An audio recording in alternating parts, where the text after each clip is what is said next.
काल होती एकादशी। एकादशीच्या दिवशी मोठी बोनीसुद्धा त्याला म्हटलं जातं।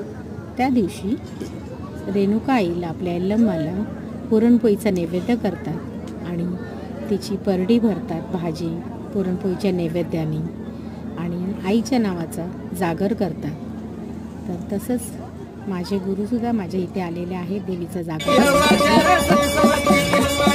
परडी भरलेली आहे।